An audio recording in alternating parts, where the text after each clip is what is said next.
Welcome back.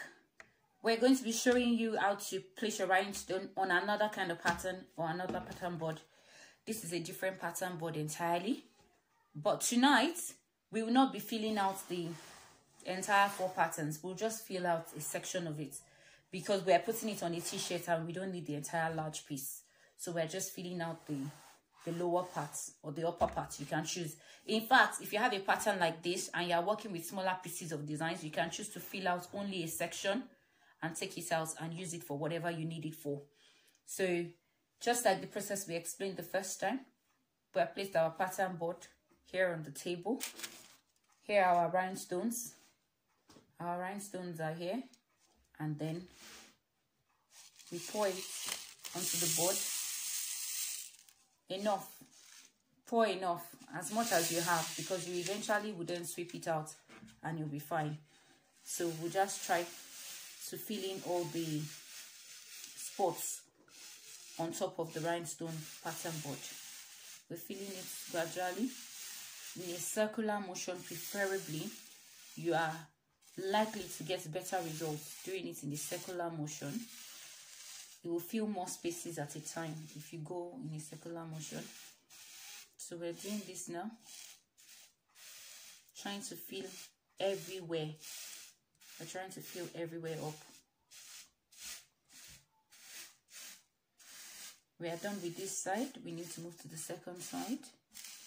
So we're gradually going to sweep our stones off this side to the second side of the board. Yes, so that we can start filling the second side as well.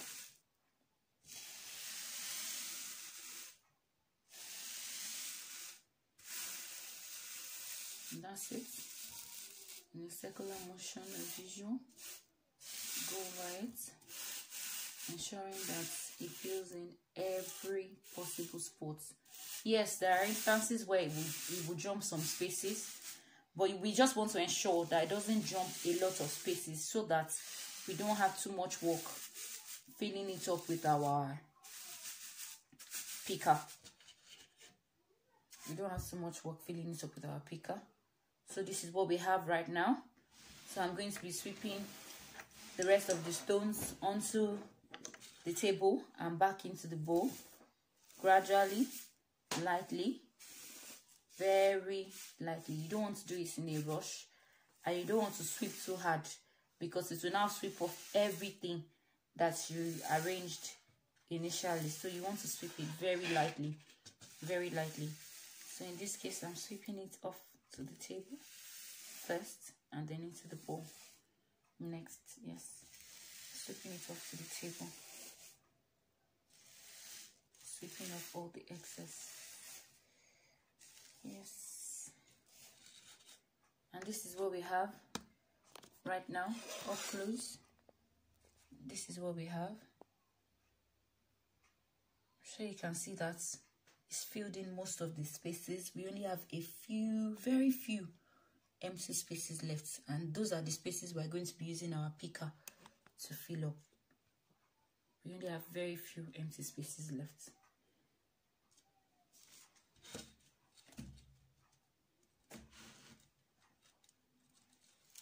You can start filling it. So with the picker, should be picking the stones like the leftover from the board and filling them into the blank spaces while I sweep our stones back into the bowl before it all gets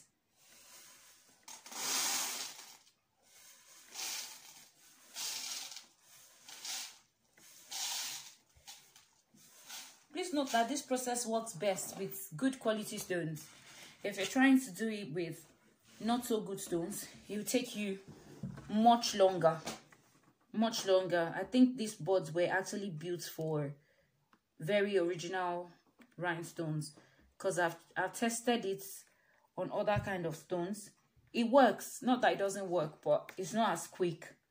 It takes a longer time for you to do it, and the filling in fact, when you use those fake stones, most of the stones they fill in upside down instead of right side up, as in the case of these ones. So now we're filling our blank spaces gradually Yes, we're just looking for any excess stones around that we can use to fill it in. If we don't have any extra stones on the board again, then we'll take some from the bowl. But we don't want too many stones lying around that are not in use.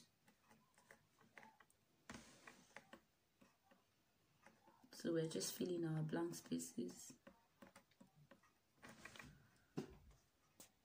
So now we had it all arranged, and like we did the first time, we rip it apart and we place the transparent gummy part onto our board.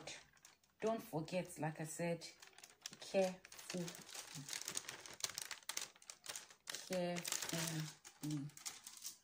That's it. It's there. And we use our foam once again to make sure that the glue picks up every single rhinestone just the way it is on the board. Picks it up nicely for us as it is on the board. Sometimes you find some trines come off. You can easily just adjust them with your finger. You can use your picker to put them in place, but it's usually not a serious matter. It's just something that sometimes you see them shifting, or it's picking one and leaving the other. So you just want it to pick all of them up.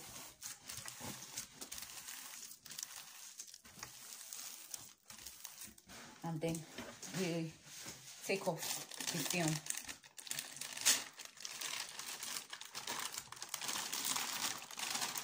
Yes, it didn't pick some, so I'm going back to them and just using my finger to press it down so I can pick them. Yes, that's them now. See one here that wasn't picked up. I picked it up, and then one more. Pick up now, and that's it. Like as in the first time, we place it right side down, wrong side up, and we place our film on it to keep it till we're ready to use it. So whenever we are ready to use it, also place it on a fabric.